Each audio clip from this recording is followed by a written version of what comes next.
The dragon of the East. Komodo dragons are the largest lizard that still exists. An adult male can grow up to 3.1 meters long and weigh almost 100 kilograms. However, this huge creature has a very narrow distribution area. It can only be found in the eastern part of Indonesia, within Komodo National Park and on Flores Islands. Komodo dragons have an interesting life cycle. The eggs, which sit in a nest 2.5 meters deep, usually hatch between February and April, 6 to 8 months after being laid by the mother. When newly hatched, they are beautifully colored, weighing around 100 grams and living in the trees to avoid predators. After spending at least 1 year in the tree, the juveniles will start to live on the ground, but will still climb trees to avoid predators. Deciduous monsoon forests, savannas, and mangroves are their playing grounds. Small dragons are active predators. They forage in the morning and in the afternoon hunt for small mammals, reptiles, and birds' eggs. When they reach 20 kilograms of body weight, they will live fully on the ground, where they will start using a wait and ambush strategy to hunt their prey, which are larger mammals like deer, wild boars, horses, and even buffalo. Sometimes they even kill another dragon.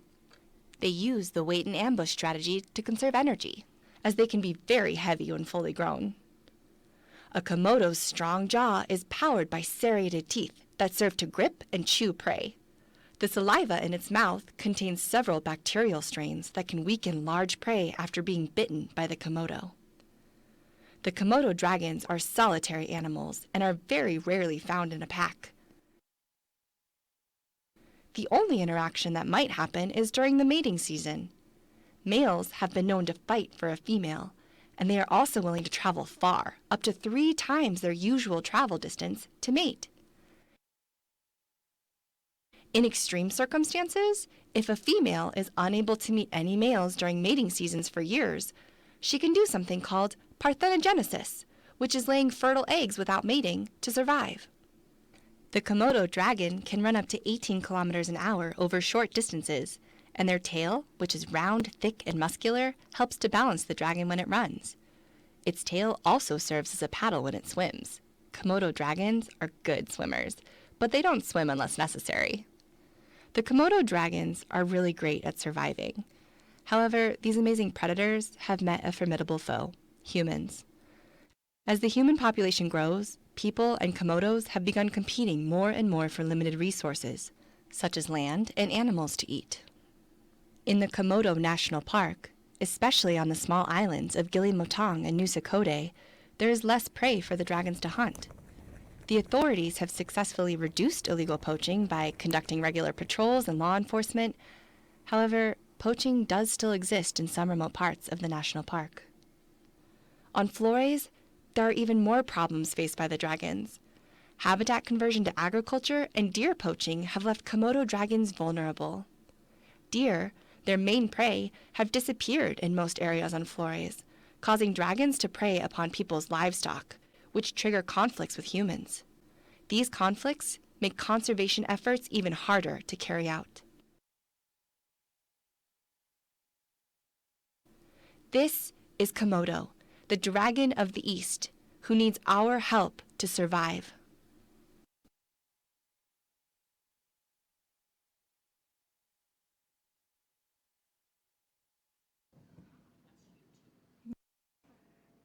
So you took the film. Yeah.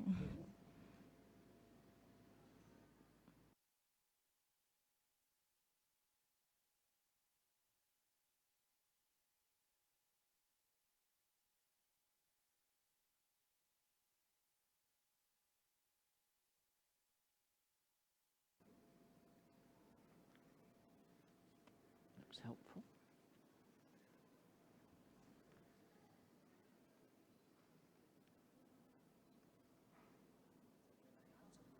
Should I look there or look for you? I mean, you're talking to me, so keep looking at the audience as well. And if it's related to her, then...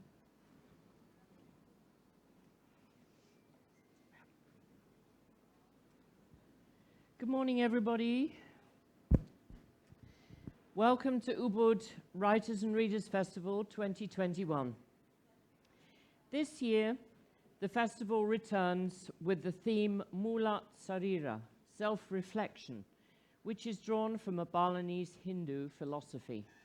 From the 8th to the 17th of October, we have been exploring the meaning of self-reflection, cultural introspection, and human rights, examining who we are, what unites and divides us, and what drives our actions. My name is Jill Westerway, and I'm here today with Ahmad Arifiandi and Puspita Insan Kamil from the Komodo Survival Programme.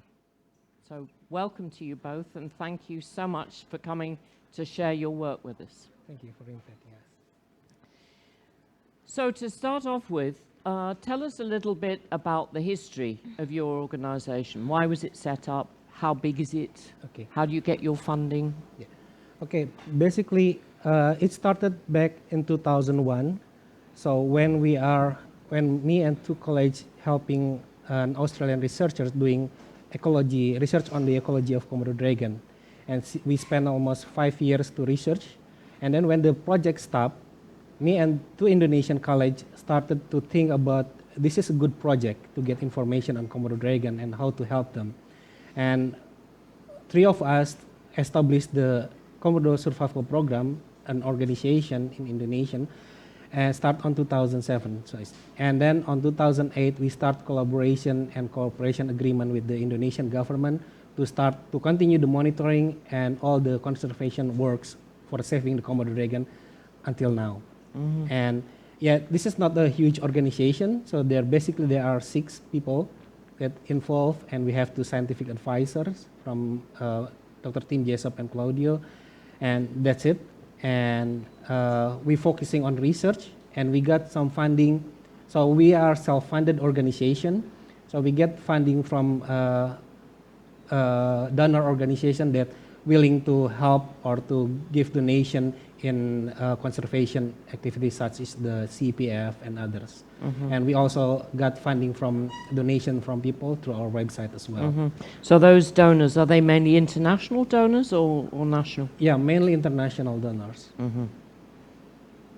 Great. So just 6 of you doing all of this important work. And I think you've been doing it for about 15 years, is that right? Yes. Mm-hmm. Yes. And Puspita for the last 6? Almost 6 years, yeah. So probably most of our audience today knows something about Komodo dragons, and maybe some of you had a chance to watch the short video we were screening just now. But let's find out how much you do know.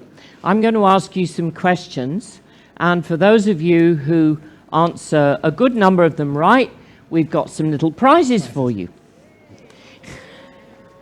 So, first question. Are Komodo dragons dinosaurs? No. How many say no? 3, 4. Yeah, good. How many say yes? Komodo dragons are dinosaurs. Oh. Ooh, so we're fairly well split. So keep a note of that, and I'll give you the answers later. Keep you guessing. Komodo dragon is the largest lizard in the earth that exists until today. Yes, lots of yeses. Yes. Any no's? Komodo can't swim. You just saw on those of you who saw the video. So those who actually watched that video have an advantage, but you can still have a prize. Komodo dragons only exist in the Komodo National Park. No? There are Any yeses? 2 no's and lots of yeses. Okay, well we'll be exploring distribution in a minute, because it's an important one. Name at least 3 islands where you can find the dragons. Rincha, Komodo, Flores. They're pretty good, aren't they? Yeah. I think they can go home. They don't need to listen Surprising. They to me. listen to the videos. Yeah. Are Komodo dragons cannibal? In other words, do they eat their own species? Yeah, so lots of yes. It's in there. There's another one. There's another one. But this is just to see whether you were tuned in and awake. You know, you obviously were. Do Komodo dragons eat vegetables? Are there vegan Komodo dragons?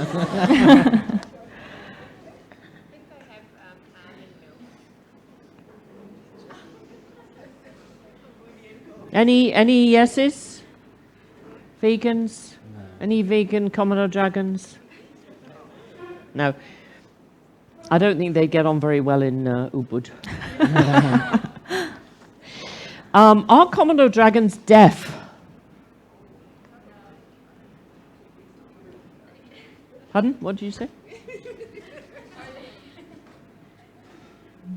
What do you think? Yes? They must be. She's too smart, isn't she? Yeah.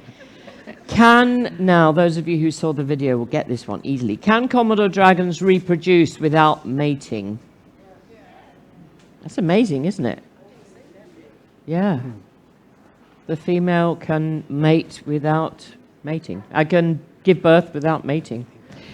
Komodo dragon saliva contains up to 50 bacteria.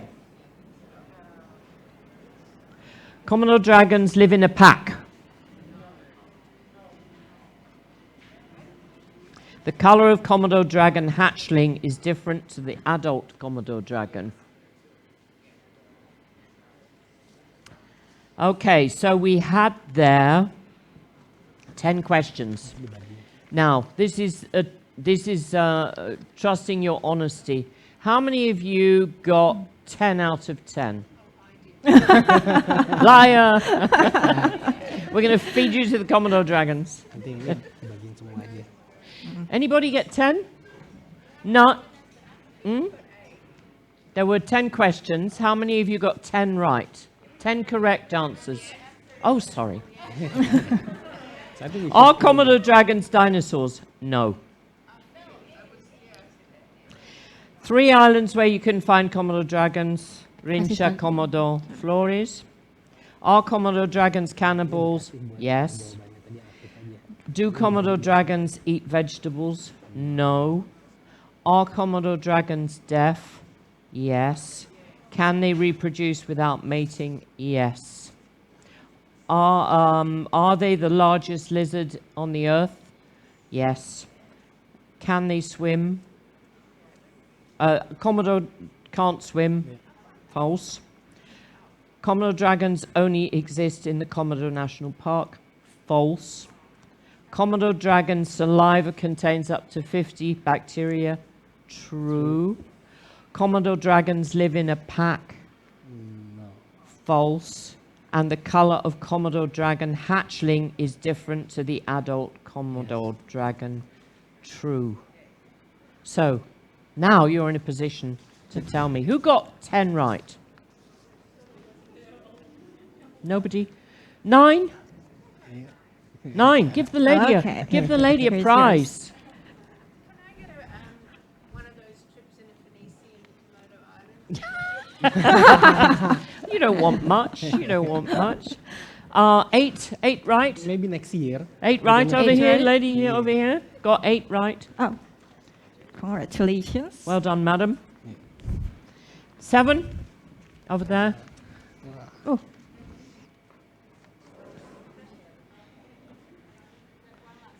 So we ran out of book, but we still We've have still lots of got postcards. for everyone. okay. 6. Okay. 6. Oh, sorry. Yes.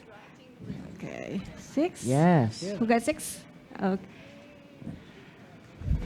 5. Another one.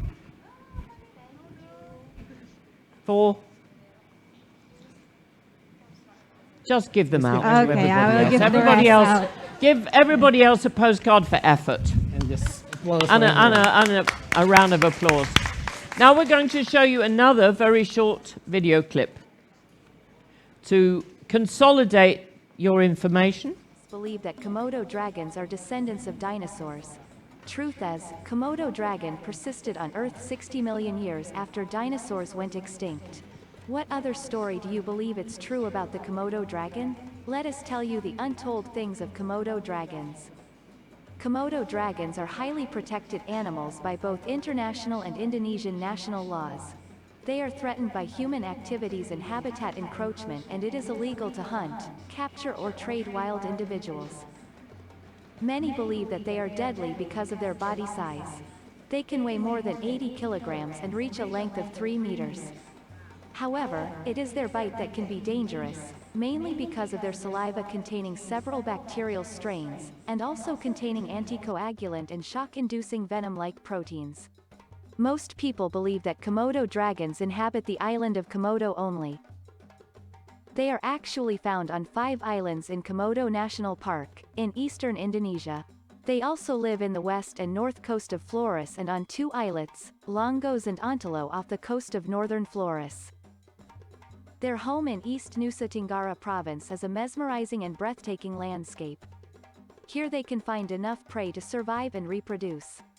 They really love their home here because, just like any other reptiles, Komodo dragons like to bask, and this place gets sunshine throughout the year. This place also gets the small ones large trees to survive from predators. If you think Komodos are only found in savanna, they actually also can be found in dry deciduous monsoon forest and sometimes in semi-evergreen, or mangrove forests. Do you think that Komodos are always big when they are hatched? Hatchlings are tiny, weighing around 100 grams. With this size, they have a natural instinct to climb up trees soon after hatch to avoid predators, including adult Komodo dragons. Hatchlings live up on trees eating insects, bird eggs and geckos, and after 1 year they start to forage on small mammals, snakes and megapode birds' eggs. After they reach a weight of around 20 kilograms, they will permanently live on the ground, ambushing prey as large as deer and wild boars. This shift in diet is necessary to fulfill a Komodo dragon's growing energy needs. Do you think Komodo is a loner? Well, we can say so. They only socialize when mating or having a big prey. Adult Komodo dragons will mate from June to August. Males can travel up to 3 times their usual daily travel distance, and will fight other males for access to females. After mating, the female will dig a nest for laying her eggs. That can be a mound made of earth, leaves and twigs, a burrow on a hill slope, or a ground nest. They will then guard the nest from predators for around 3 to 4 months, and then they leave the eggs. The extraordinary things we discovered so far about Komodo dragons will be history if they go extinct. This is something we should all believe in. We need to stand together to protect this amazing species, and to find more facts about them. Here is how to achieve this goal. First, we need to regularly monitor wild populations so we know of any change that might need immediate action. Second, it is crucial to monitor and protect prey species which are very important for Komodo dragon survival. Third, habitat monitoring and protection to ensure that their home is safe and can support their natural well-being. And last, but not the least, involve the local community living close to Komodo dragons in habitat and wildlife conservation, and sustainable development initiatives. Visit our website to get more information and to learn more on how you can help.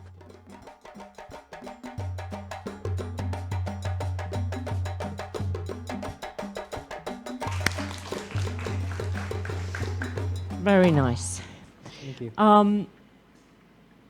At the latter part of that video, there was a 4-point strategy to prevent the Komodo dragon from becoming extinct. Could you elaborate a little bit more on that strategy, because it's quite a lot to absorb all at once? Yeah, I think there are 4 strategies that we think very important, because first of all, we can conserve them, we can save them without knowing the population are. So that's the first thing that we know to understand where Komodo dragon live, and we always monitor the population. Whenever they're declining, there's immediate action, and when it's stable, we have to keep that way. Should we just have a look at the distribution map there, just to, because I think that's an important thing that comes out of the video.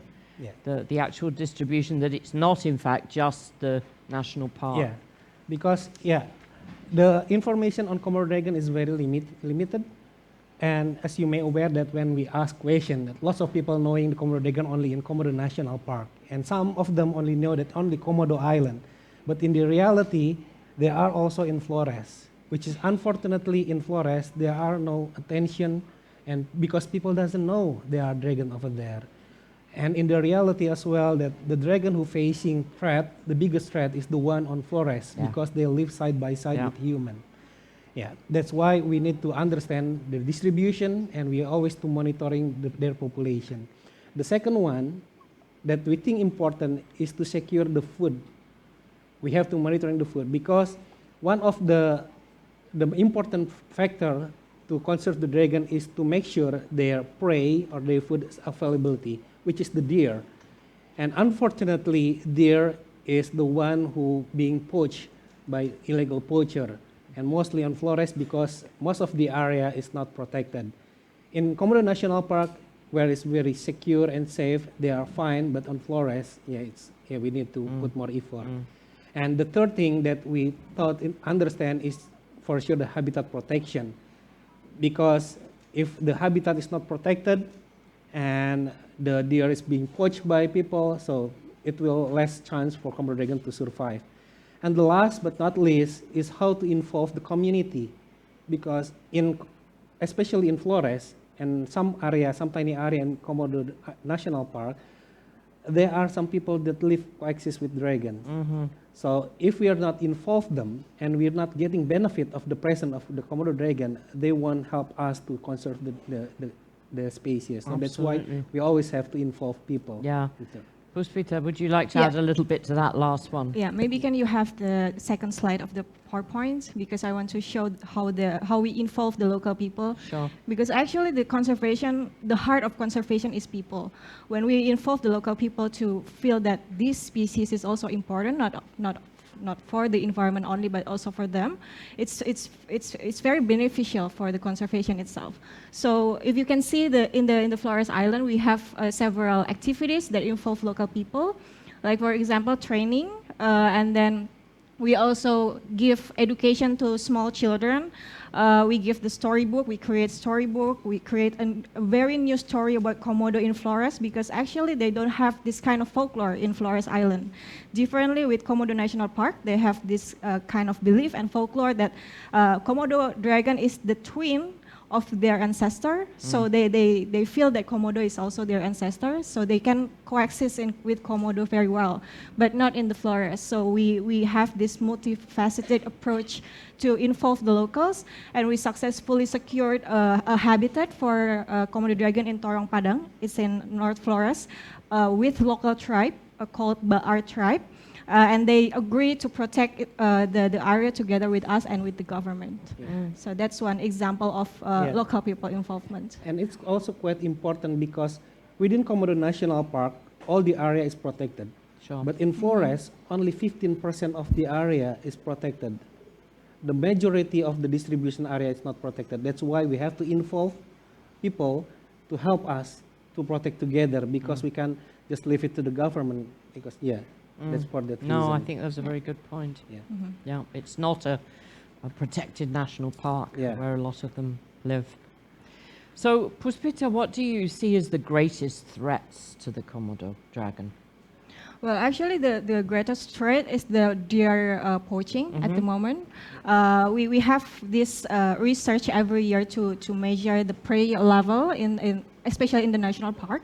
And we think that if the main species of prey of Komodo dragon eliminated, you can say, from the Flores Island in the main area, it will be really a major threat for Komodo, because they barely can survive.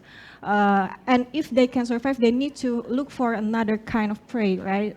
Maybe it's smaller one like bats that you often see in your houses, maybe.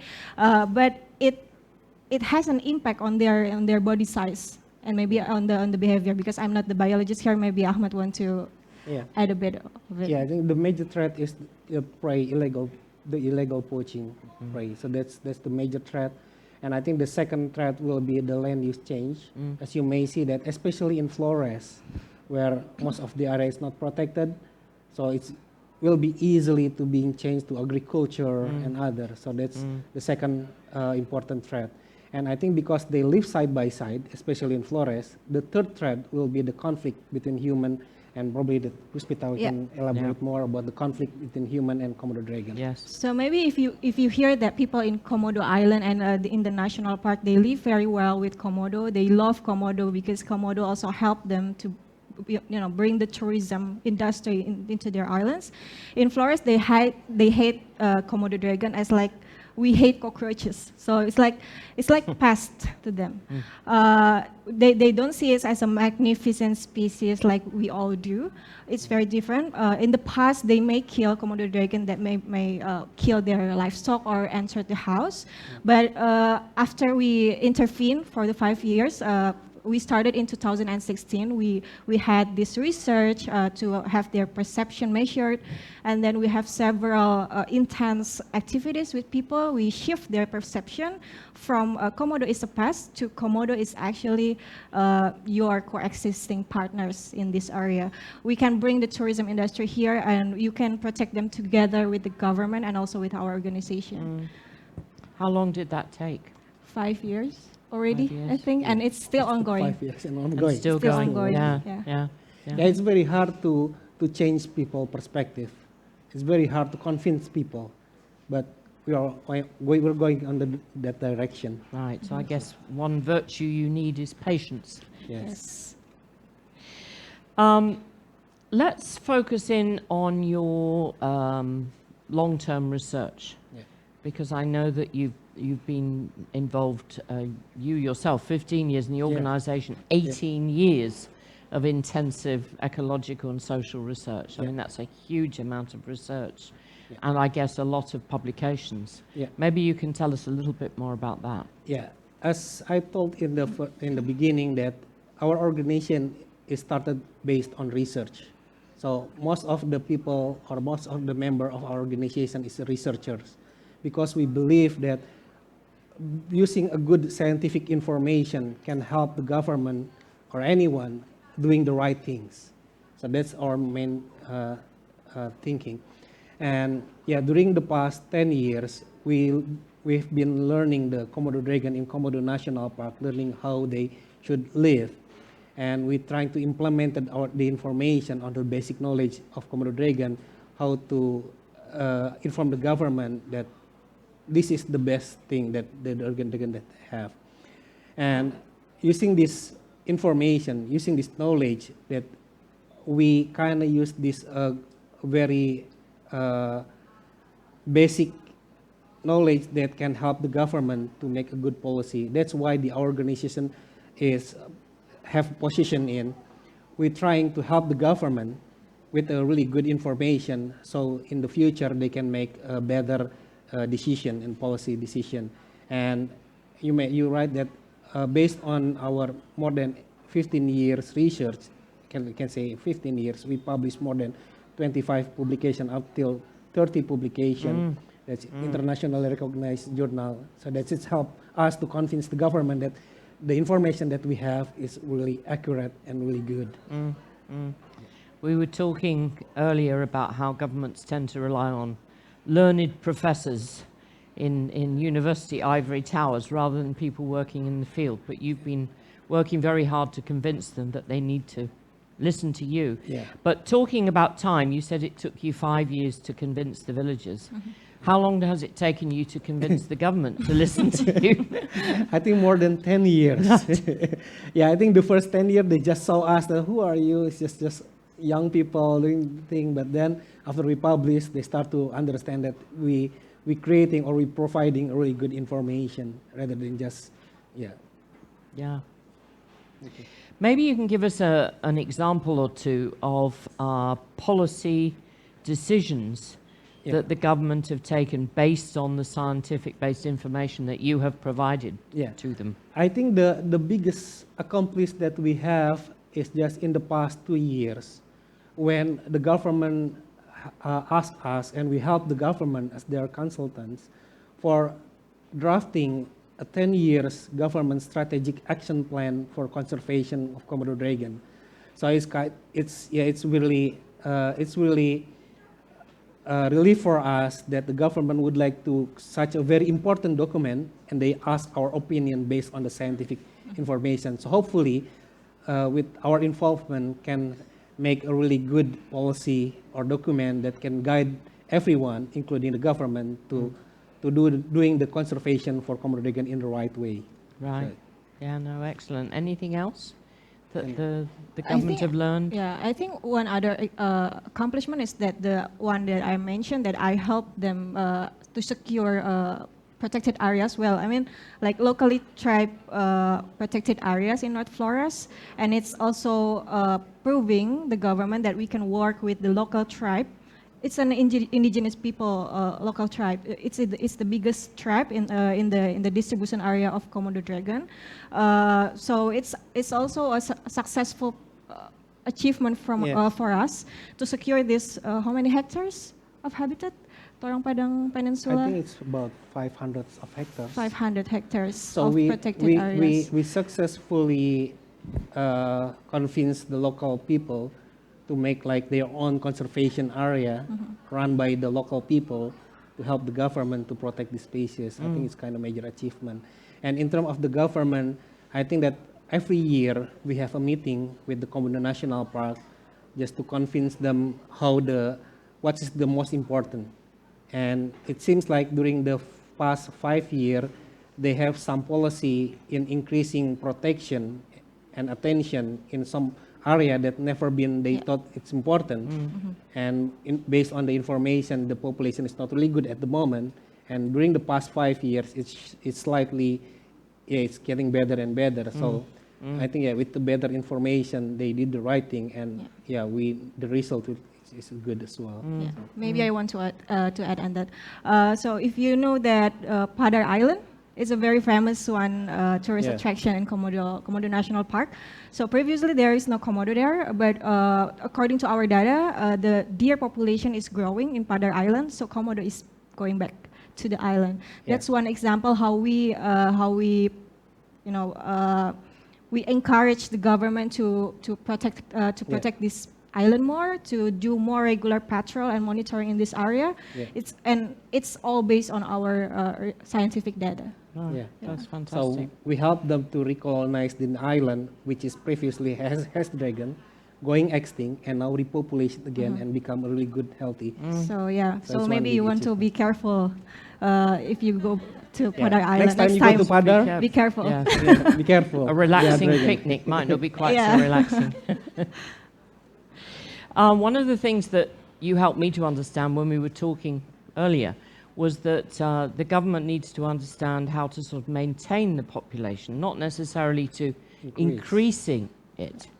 You told me there are about 3,000 to 4,000 Okay. Komodo dragons still alive. yeah. And actually, you and the government, everybody's not in the business of turning that into 20,000 Yes. because the environment cannot sustain that Yes. number. But it's in terms of maintaining Yeah. the numbers that you already Yeah. have. Yeah. And you also told me about the role of cannibalism, that the dragons actually help themselves. Maybe you could tell us a little Yeah. bit more about that, but I think it's very interesting Yeah. how cannibalism is Yeah. used by the dragons for their own future. Yeah, I think the best way that if you can have the environment or the animal sustained is just let the nature doing their way without our involvement. And for example, that in Komodo National Park, we estimate there are 3,000 Komodo dragon live within Komodo National Park, and there are another 1,000 in Flores Island. In Komodo National Park, where it's quite secure and safe, I think that we doesn't have to make the population is really high because the island itself is very low, it's very small. So, and the Komodo dragon has its own mechanism. For example, that they know that they can have too many dragon in small island. That's why when it's overpopulate, when the female keep laying the eggs and the eggs hatch, and the dragon, not the mother, but the other dragon will try the weaker one. So the big one will kill the smaller one this week, and also probably they will kill and eat the very old and not very strong dragon. So it's how they maintain, because Komodo dragon is a top predator. It means like no one kill not other species that regulate the population, so they have to regulate themselves. Yeah. But this is quite different story in Flores. In Flores, there are such huge area, lots of resources, but very small population of Komodo dragon. So this is that need more attention, that the government need to think how to preserve more area and trying to increase the population because they are very low. For example, that the distribution area is almost similar in Komodo National Park in Flores, but the number of the population is almost 1/4 compared to the Komodo Islands.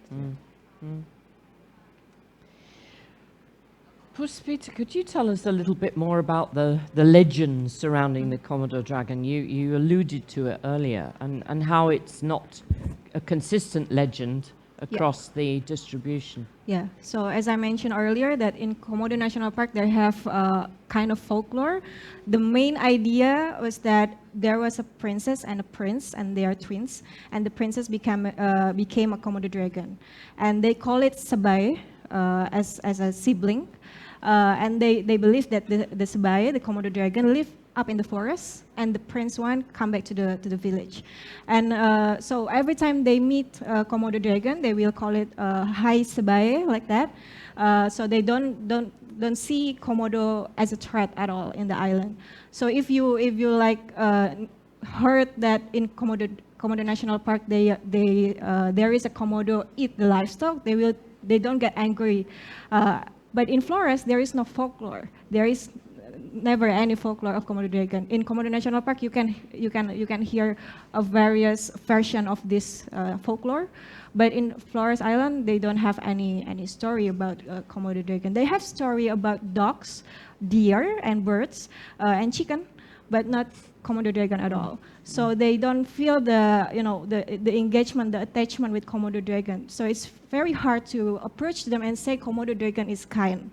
They will just reject the idea because Komodo ate my goat, and they actually need the livestock tomorrow for the marriage of their children, and they will get very angry about that. So we can have that folklore approach of conservation effort in Komodo National Park, but in Flores we need to create another story, another approach.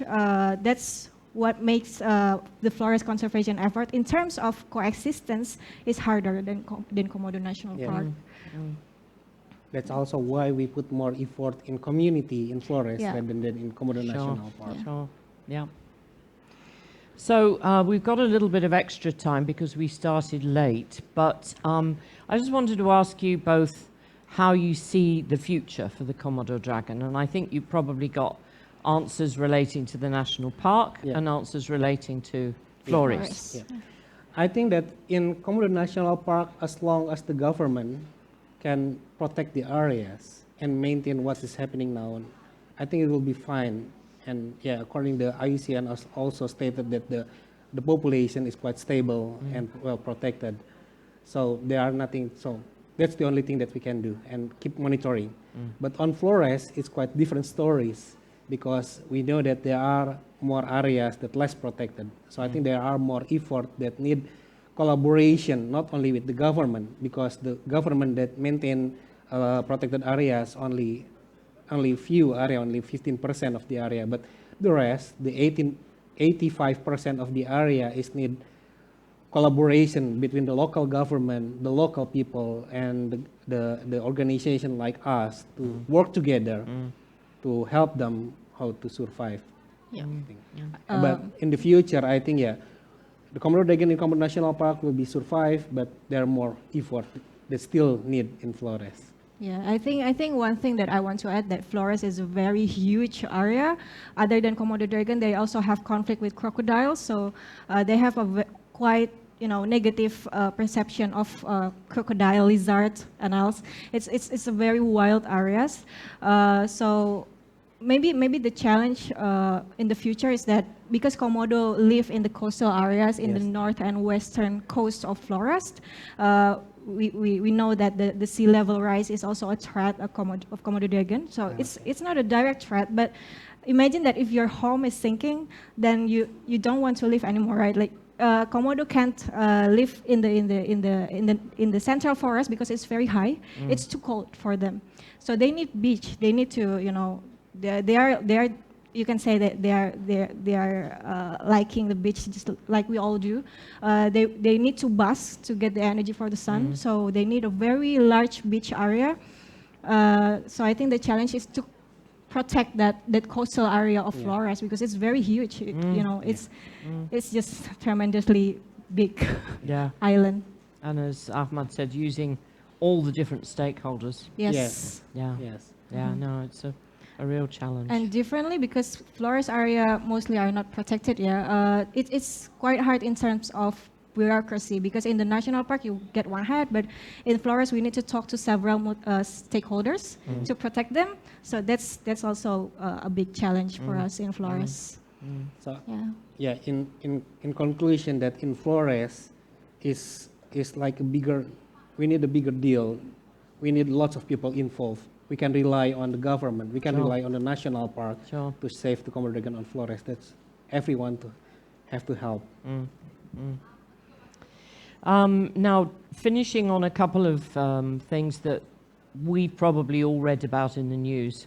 The fact that there have been recent government proposals to drastically reduce the number of visitors to the area and to charge $1,000 a head. And another probably more controversial, more sensational piece of news, that there were plans going ahead for a Jurassic Park type facility in the Komodo Islands. I wonder if you could comment on those two Okay. pieces of news, because I think they are out there, and we need to understand, are they true? Yeah. Are they exaggerated? And how do they fit into your overall strategy? I think that at the moment there are still no official statement or official decision from the government yet. But I think what the government think is they trying to see the situation now. If you may aware that probably 10 years ago, there are only 50,000 people come to Komodo National Park every year. But last year, before the COVID, there are more than 200,000 people come every year. So it's 4 times fold compared to previously. Then the government start to think it's not right. They have to think how to manage it, because you can make the Komodo National Park as a mass tourism, because it's not the amusement park. Yeah, and I think that's the basis of they trying to think about whether they have to reduce the number and have to increase to reduce number. And also regarding the Jurassic Park rumors, that what I can say that it's not like Jurassic Park like you see in the movies, like entertainment or amusement. It's just probably they want to, it's just like the scenics like Jurassic Park. What they did at the moment is not recreating amusement park or huge building. What they did is just improving the facility to accomplish or to compensate the number of visitors that coming. And I think the major idea is to make it safer for everyone, safer for Komodo dragon, because they don't want too many people encroach the habitat, and they want to make sure the safety for the tourism. What they build is they try to improve, they are the pathway that usually you're walking on the ground, but now they elevated, so the tourists will safe walking above them, and the Komodo dragon and other animals still can pass on. Underneath. And we also, this is something that probably you first ask, what is our role or advice to government? Yeah, we also ask them that using this facility, you have to make sure that the tourist doesn't come encroach more habitat, so they have to concentrate in certain areas. So you can improve the facility, but not allow people to what you say, that to encroach more. So it's just make them in one places. And I think that the government still have good regulation, where in Komodo National Park they only allow less than 3% of the area for the tourism, there are still 97% that's still wild and protected. So I think as long as the government can consistent with that, I think it will be fine. And the other thing is, hopefully the government will think twice to make a build resort kind of thing, because it's more greater impacts rather than others. But as far as I know, there are still no project that building any resorts or other thing in island at the moment. At the moment, but it needs to be monitored. Yeah, we need to monitor, and we will always remind the government how to important and how the consequences of such of. Do you want to add something? Well, I think I second Ahmad in this particular topic, because we know that we've been receiving a lot of interview requests from the journalists about this one. But for the Jurassic Park, so-called Jurassic Park, you can say, the project is actually, in one way, it's very safe for the tourists. We heard that Singaporean tourists get bitten in the leg, and it's quite bad news for all of us, for the researcher, for the guide, for government. And we actually want to prevent that by making people only walk in that particular area. And we want Komodo to be secure as well, because we are disturbed by strangers, right? So are they. Yeah. So we want to make the Komodo as safe as possible, and the tourists as safe as possible as well. Hopefully it won't change anything.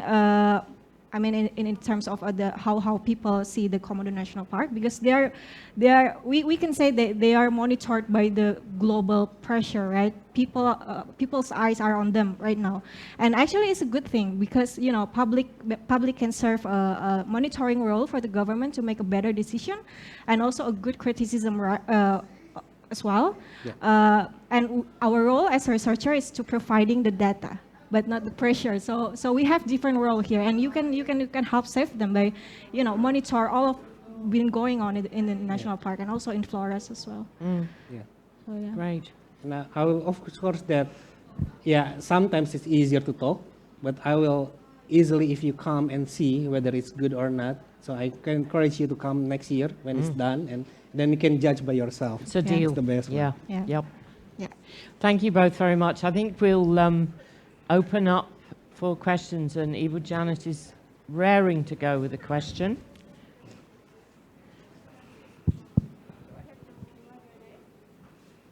It's fine just from there. I think they said, sorry, my mask is stuck.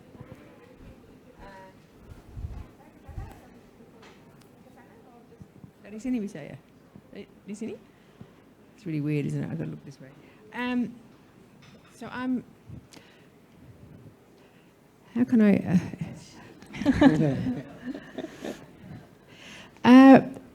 the governor of NTT made a statement that he felt the Komodo dragons now are too small, and so he wants to give them steroids. I wanted to, I don't know if you know about this. Okay. And also he had said that he thought it would be better that they moved the Komodo dragons from Rincha onto Komodo Island. So just move them, like they'll get on fine. You just mix, the two different Komodos together and they'll have fun. So anyway, do you know anything about this? Okay. He's made this statement. So I haven't heard anything about that. Yeah, I heard that the government said that the Komodo dragon is smaller, but I think it's just kind of misinterpretation. Probably he was being false information when they received information Komodo dragon on Flores, and he thought it was on Komodo Island.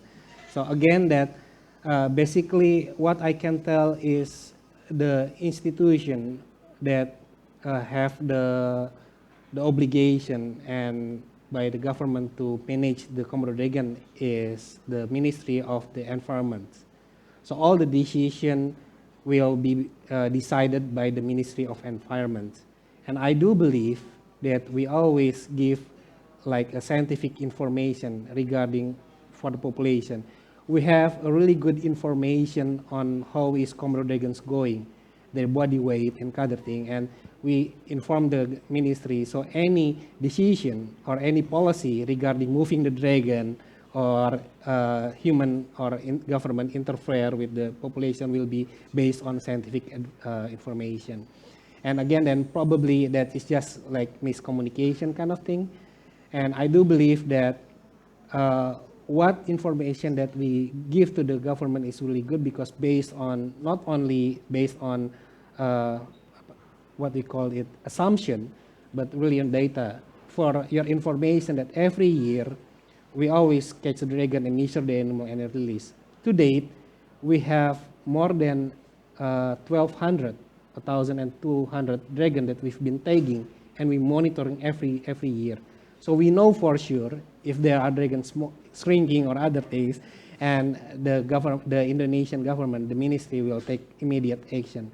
That's why our organization is working is to provide information. So if there's anything wrong, the government could react before it's too late. That's very reassuring. Any other question?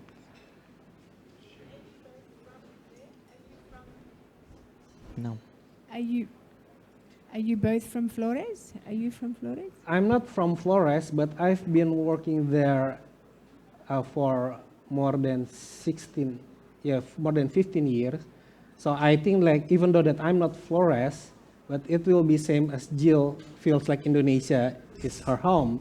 I feel like even I'm Sudanese, I'm not a Flores, but I feel Flores is my home. Your home. So Yeah. I will do my best to protect I them. think you blend in more than Jill does, though.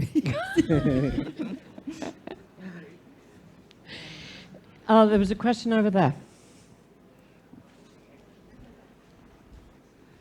Hello. Hi. Thank you so much for the presentation. It was very interesting. Yeah. I think part of the maybe rumors or misconceptions about the Komodo National Park is that there are a lot of like developments or buildings for the tourism as the tourists are growing. And I just want to know what your thoughts about it, and like how do you ensure that it is well regulated after COVID? Because I guess now with COVID, it's easier to regulate it, but after COVID, do you expect more tourists to come, and how would you regulate that? And also like hotels, building, and all that. Thank you. Okay. I will answer. So basically, that the government at the moment, they have regulation. So how the Komodo National Park manage the Komodo National Park is they have like a zonation scheme. So like I told earlier, that the tourism area that allowed to be developed or other thing is less than 3%. And within that 3%, they are not allowed to build anything more than 10% of the 3%. So it's very tiny places. So I think that the government will hopefully stick to the regulation, so they're not allowed to the development to be. So it's still safe because it's a very tiny area. It's only less than 3% probably.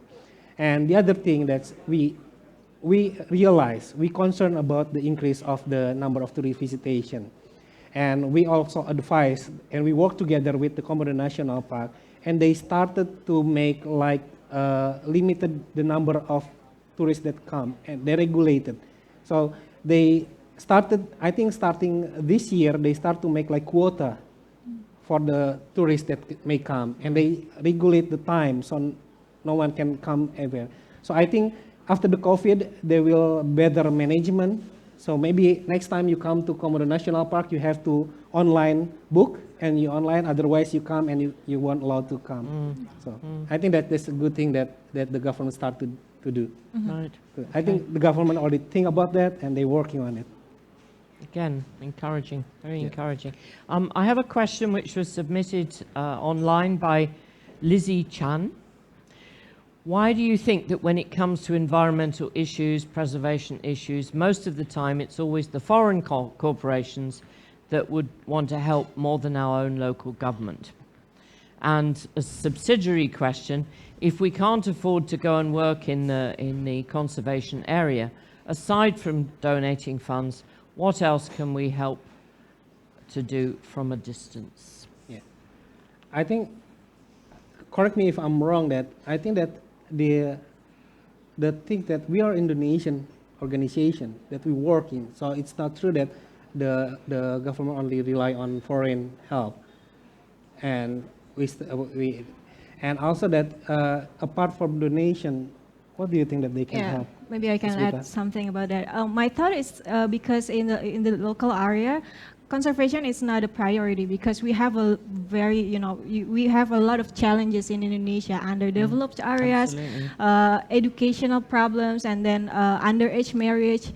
For us, for humans, maybe it's the top priority, and conservation is maybe not as a top problem now. So maybe that can answer, and I think it's a lot of it's a similar problem with you can say third world countries, but I think there is growing effort locally by also scientists in Indonesia that they feel that we need to contribute more in our local conservation, and rather than to invite, maybe have you heard about the parachute science? So it's a kind of a foreign organization doing one-off projects in Indonesia, and then they leave without teaching local scientists their skill set. And actually what we are doing in Komodo Survival Program, we get the skill set from our former top scientists, Tim Jasop and Claudio, and they leave something for us to be sustainable as our own organization, to stand on our feet. And here we are now. I mean, I think we can say that we are proudly Indonesians, get the skill set from foreign people, and then we have that skill set now to stand on our feet. Because it's more sustainable. It's certainly more sustainable. And growing local effort to beat that parachute science is going bigger in Indonesia. So I think we are going to the good direction. Hopefully. Good. Hopefully. One last question from anyone? That's it? Okay, well, thank you both very, very much. It's been a really, really interesting session. I hope the audience has enjoyed it, both here in Ubud and online. And it certainly stimulated all sorts of new curiosities to learn more about these wonderful Komodo dragons and to actually come and visit you in action. So thank you both very much. Thank you for having us. And thank you for supporting the Yayasan Mudra Swari Saraswati Patrons Programme, and to the festival's partners who have made the Ubud Writers and Readers Festival possible in this difficult year. Follow at Ubud Writers Festival on Instagram, Twitter and Facebook, or visit ubudwritersfestival.com for more information about the rest of the programme and news about next year's programme. Thank you very much.